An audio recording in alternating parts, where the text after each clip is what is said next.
Hello everyone. In this video, I want to share my experience of 45 years of clinical practice in the form of what are the challenges in medical practice. What challenges our hospital managers, our hospital administrators, uh, the controller and directors of the hospitals, Directorate of Medical and Health Services in the government setup, bureaucrats and politicians facing nowadays. Gradually the challenges in clinical practice are increasing. Few are practical, few are because of the over expectations of the patients, few are because of, I would like to say, VIP syndrome. At present, what we are facing in big hospitals and nursing home, the diseases related to the aging population, their multiple organ involvement, they have no or very little attendant with them to support their day-to-day social activities, economic activities, their long stay in the hospital, everything are challenge for the hospital administrator and hospital setups and healthcare delivery persons. Increasing prevalence of incidents of non-communicable diseases is another challenge which we compare in last 4 or 5 decades gradually increasing. Here the same situation, prolonged stay in the hospital, multiple organ damage, non-compliance of the treatment by the patient is a big problem. Increased demand for healthcare products has become a big issue, and there has become a big gap between service providers' ambitions and people's expectation. And gradually this gap is increasing and this is becoming a challenge for healthcare providers. The next is that we have increased the access of the community to the hospitals. We have increased the equity also of poor, rich, affluent people to the hospital, different economic category and social category of the hospital.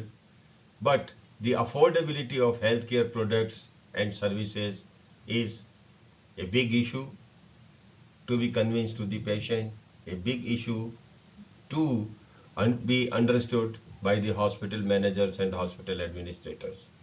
Developing fragmented healthcare infrastructure. Some hospitals are a specialty for cancer, some are specialized for the renal diseases, some are specialized for the general medicine, some are specialized for the ophthalmic services. So the healthcare products are fragmentedly developed in different institutions. Heterogeneous fragmented regulatory and reimbursement procedures is also a big challenge for the hospital administrator and hospital managers. Genetics and other research data and their misuse is also becoming gradually an increasing problem universally, not only in India, throughout the world. Myths and IT abuse, use of artificial intelligence and their misinterpretation, especially in the radiology, has also become the challenge. RTI, medical legal work, these are big challenges which are being faced by the hospitals in day-to-day practice, and they have to compile with the RTI rules, and they are forced to do the medical legal work also at the same time. Tele and WhatsApp consultation is another issue we are facing nowadays. Digital medicine, of course, is another issue where gradually digitalization has increased in the healthcare delivery system, and of course we require the specialized person for such segment. Climate change and health effect is a big issue. All the pattern of the diseases is gradually increasing universally, and the most practical nowadays the issue is the treatment of the VIPs, which definitely I will like to take in detail in the last.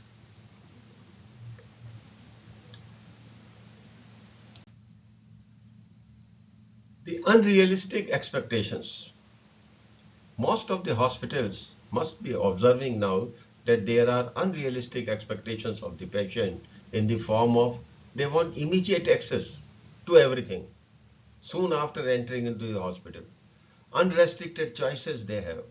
The newest technology they want at the same cost of 20 years back they were paying at minimal or no cost they want. Ability to sue if this is dissatisfied. This has also become a big challenge for the hospitals, nursing homes, and for hospital managers. And they want immediate referral consultation. They don't want to wait for neurologist or urologist or cardiologist to come to the hospital and see their patient. Main complaints. I have enumerated some of the complaints of the patient, but maybe these are the day-to-day observation of your hospital. Indifferent care, maybe because of lack of human touch by you and your staff or by any of the person in the institution. Low quality care. What quality care they expect? They expect a fresh linen daily. They expect good dietary services. They expect the facilities in the form of television or newspaper, such type of facility, and they correlate it with the low quality care. You must be observing in your day-to-day practice in the institution. Lack of information. Yes, this is very important thing we should take care about facilities, staff and patient condition. We should inform very regularly to the patient. Lack of guidance. Many a times some of the missing signages confuse patient in the institution and we should take care of those signages. Lack of comfort in the form of chairs, drinking water, toilets. These are all are very simple few things which addresses the quality healthcare delivery in the mind of the patient.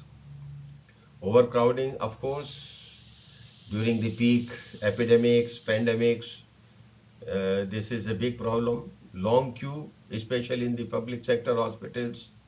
Poor sanitation, of course, it is always being reported by the patient, and behavior the staff is always abused by the patient. So these are some of the main complaints, and you as a hospital manager or hospital administrator and we all together sit weekly in the hospital and make and conduct a meeting that what are the key complaints of the patient and how we can address all those. Different type of health related risks are also to be taken care of as an hospital administrator and hospital manager. The mortality in the institution, morbidity, hospitalization, long-term care, especially in the aging and non-communicable disease as we discussed earlier, and emergency care. All these things are to be very effectively managed in the institution. If we go to the next slide,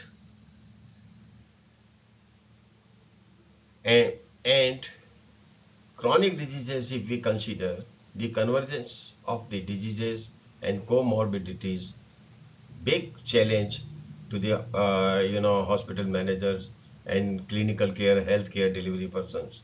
Cardiovascular diseases, diabetes, arthritis, end-stage renal diseases, chronic obstructive pulmonary diseases, osteoporosis, hypertension, some types of cancers, asthma, neurodegenerative disorders like Alzheimer, Parkinson disease, chronic pains, stroke and other, brain diseases. Big challenge. The comorbidities, patient comes for the sake of fever and after evaluation we find that he has cardiovascular disease also, he has hypertension also, he has diabetes also, he has arthritis also. It adds to the cost of the care and which is to be explained in every consultation to the patient because this becomes the comorbid conditions which are not being just expected by the patient. So we should take care of it also at the same time. Medical technology and myths of the relatives.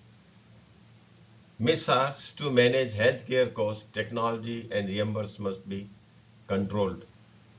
Every time it is being asked, in newspaper you find that the consultation is to be reduced, the hospital care is to be reduced. The fact is that gradually the technology is improving. You have to bear with the cost because indirectly it saves your time. Indirectly it is adding good quality health care, preventing from morbidity and mortality. And of course, if we are providing a latest technology in the hospital, then and proportionate economy is can also be, you know, meshed with it.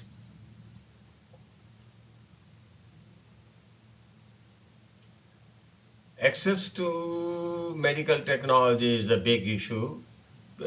Everybody wants to have good access to, medical technology at the lowest possible cost.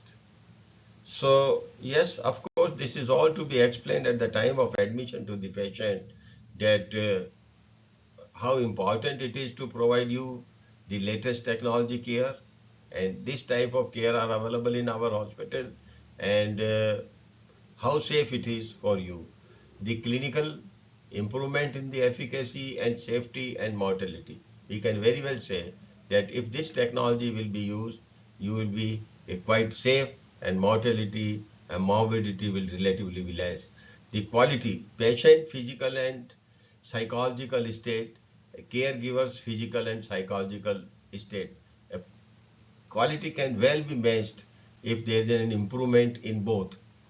Economy, yes, cost of the care, length of the hospital stay, labor productivity, output and work hours, cost per intervention avoided, and cost per quality adjusted life year all improves if the technology is being improved. I always give one example of for the technology. When I entered in medical college, the treatment of myocardial infarction was 6 weeks in the hospital and 6 week gradual mobilization. And it took long time in the recovery. And when I was doing my post graduation in the medical college, SMS Medical College, there came the concept of TIMI trials of thrombolysis by heparin and thrombolysis. In 1990s, PTCA in acute MI started. In 2000, bare metal stent in acute MI, and in 2006, DS in acute myocardial infarction, and now it has reached to the robotic, intervention. So if we explain the technology to the patient in right manner at right time, then patient can be convinced that how long you have to be in bed if you are not going for this particular intervention. There are, of course, we have to convince to the patient there are benefits of shorter hospital stay because of technology.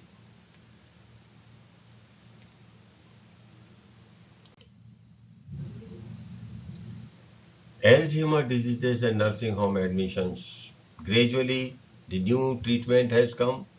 We have to convince to the patient that with these new treatment, your hospital stay will be reduced, your nursing home stay will be reduced. You can be further treated at your home by the nursing staff. If this is explained to the patient in a proper way, then they can be convinced, and definitely it will be quality, cost effective care.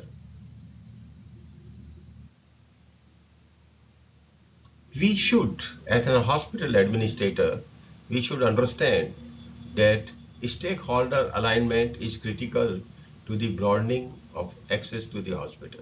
Everybody wants that there should be good access to his institution. He should have 100% bed occupancy. He should have a good reputation in the market. So what are the factors, key factors which are to be aligned as far as the quality of healthcare delivery is concerned? The physicians themselves, the hospitals, patients, the regulators, public players, private players, industry and government. They all address to the issue of healthcare delivery.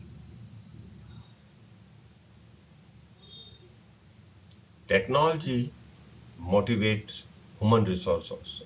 If we consider this aspect that our staff is also to be motivated if they are having the all the quality measures and latest technology with them, then they have extra confidence in treating the patient and convincing the patient.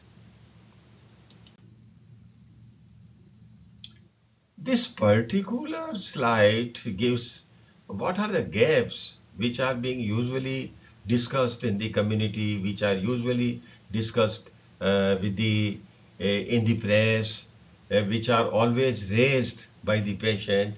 These gaps are the perception of the consumer, his expectations, and the service delivery. What he perceives, what is being delivered, what he is expecting, what is being delivered, what is the quality definition in the mind of the community, in the mind of the patient, in the mind of the attendant, and to what extent it has been delivered to them. It's a very important slide to be understood by almost every management persons in the hospital, in the healthcare delivery setups, and especially the healthcare managers. Usually, I used to discuss the indicators of measuring performance. Patient satisfaction survey. Yes, some of the hospitals have the feedback forms which are being filled by the patients, and accordingly they are trying to address the complaints of the patient. General opinion in the community, in the peer group, number of complaints received, their nature and how they are being addressed, extent of voluntary efforts by community feedback of PRO, which is moving to the doctors, moving in the community, turnover of the medical staff, which is also considered to be one of the factors of the image of the institution. Consistency in attendance of the patient is another vital parameter which shows how the hospital is performing. Convergence in local media coverage, especially the coverage in the local media, and it may be positive, it may be negative, but it reflects the performance of the institution and to what extent the patients are going as a left against medical advice. So these are some of the performance indicators, a hospital manager should keep in the mind. Oh, this is very important slide which has been incorporated in this presentation. Everybody of us is facing on one or the another day the problems related to the VIP patient. Dear friends, I want to share that don't bend the rules for VIP. If this is the rule for me, it is the rule for your poor patient. The same rules are to be followed for the VIP patient. Work as a team, not as a silos. Whenever some VIP is being admitted, you should have a team of treating that patient. Communicate, communicate, and communicate. You should communicate every moment, every activity, every happening in the patient to the attendant and to the, if he has some doctor with him, he should be communicated. If he has some personal physician with him, he is to be communicated. Carefully manage communication with media. Very important. Don't give any message to the media until and up to it has been well substantiated by all the consultants involved in the practice. Resist chairperson syndrome. Nobody is chairperson in the clinical practice. So we should not feel like that I am the chairperson and why I should not be allowed to give all these things, all these statements. No, nothing like that. Care should occur when it is most appropriate. Nothing specific is required for the VIP. The same treatment of myocardial infarction is for Mr. A, should be a Mr. VIP. Protect the patient's security. This becomes the big issue when such type of person get hospitalized. So there should be some, specific security measures to be taken in the hospital for the VIPs. Be careful about accepting and denying gifts, because many a times these VIP patients and their attendants try to give gift to the nursing staff, to the class 4 staff, to the doctors, to the duty doctors. Be careful. We should not accept, because they feel after accepting the gift, they feel like that they have all the rights to say everything to your staff, everything to you, everything for about your hospital. Working with patient, personal, uh, personal and physically present with him. So working with patients, personal physician is very important. You should tell each and everything, every activity happening, every procedure done with the personal physician of the VIP. Usually VIP comes with their personal physician, and you should be physically present yourself. Treating physician should directly discuss with the personal physician so that he can communicate to his patient. These are some of my experiences I wanted to share with you. Please, if they are helpful to you, I'm really happy that I could do something for the medical fraternity. Thank you very much.